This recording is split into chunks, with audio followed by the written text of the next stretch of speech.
정조가 갑자기 세상을 떠나고 순조가 11살의 어린 나이로 왕위에 오릅니다.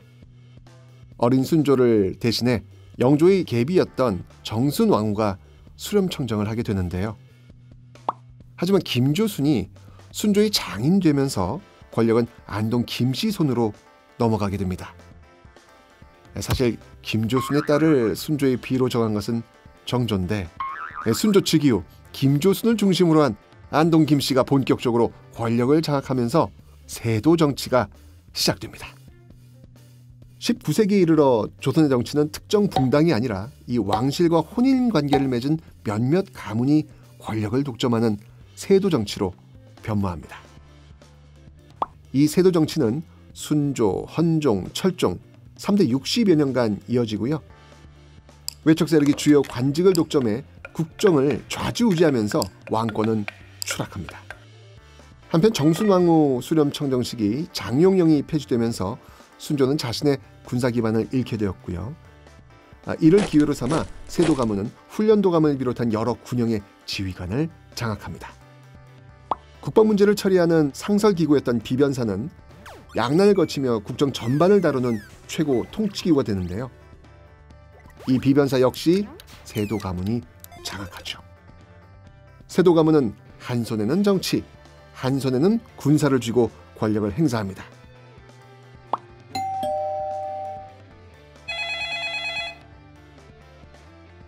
세도 가문이 주요 관직을 독점하자 이 벼슬을 돈으로 사고 파는 매관매직이 성행하는데요. 만약 거금을 들여 권력을 샀다면 본전을 뽑고 싶었겠죠.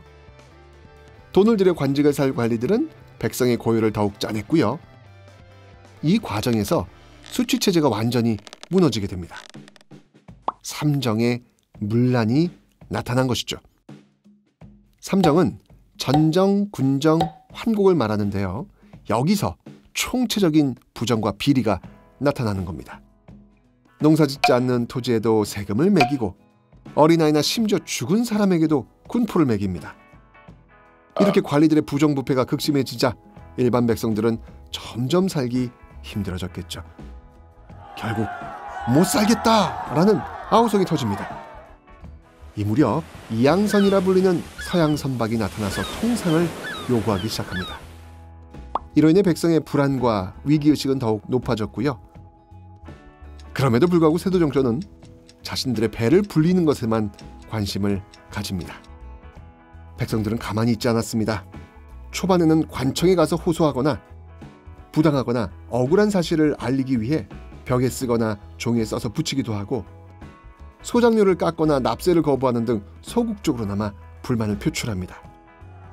하지만 지배층의 부정부패는 더욱 심해졌고 결국 봉기로 불만을 드러내게 되죠. 19세기 초반의 대표적인 봉기는 홍경래의 난으로 이 당시의 사회 모순을 보여줍니다.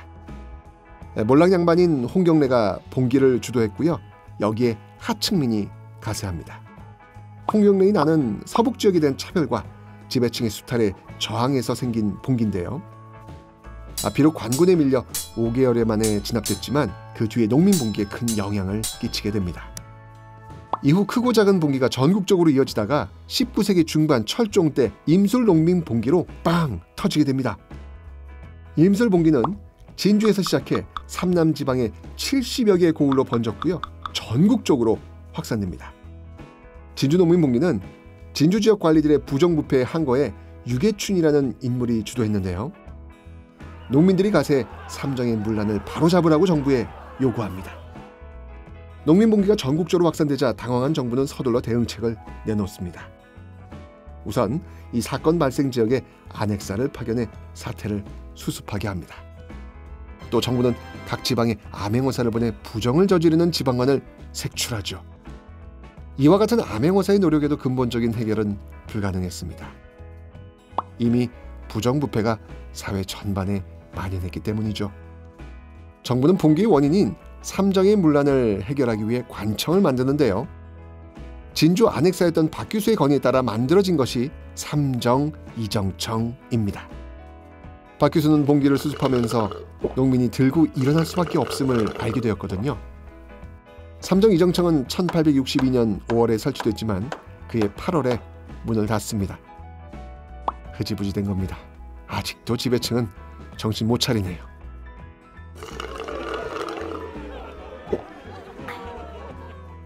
자, 19세기는 이렇게 지배층의 부패가 심각해지면서 먹구름이 세상을 가득 덮습니다. 근본적인 치유에 실패했으니 조선은 이대로 무너지게 될까요? 죽어가는 조선을 위해 마지막 불꽃을 피울 사람이 아직 한 명 남아 있습니다. 바로 흥선 대원군입니다.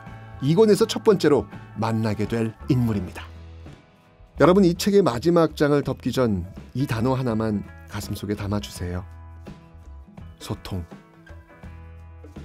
과거의 사람들에게 끊임없이 질문을 던지고 그들과 대화하고 소통해보세요. 그들과의 소통을 통해 오늘의 나는 어떻게 살 것인지 고민하는 것이 역사를 배우는 이유니까요. 우리는 살면서 장애물을 만나기도 하고 선택의 갈림길에 서기도 합니다. 어려움을 어떻게 헤쳐나가야 할지, 어떤 선택을 해야 할지 고민이 된다면 수학문제지의 해설집을 펴보듯이 역사 속 사람들을 만나보는 겁니다. 그들이 어떻게 위기를 대처해 나갔는지, 그들의 선택이 어떤 결과를 만들었는지 잘 살펴본다면 나는 어떻게 살 것인가에 대한 답을 찾으실 수 있을 겁니다. 근현대사를 살펴볼 때도 그들과 소통하고 답을 찾는 자세가 필요합니다.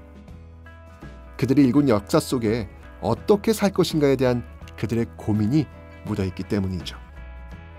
그들이 쌓아온 역사를 살펴보며 여러분 각자의 꿈을 되새겨보고 어떻게 그 꿈을 이뤄나갈지 고민해 본다면 매우 의미 있는 시간이 될 거라 확신합니다.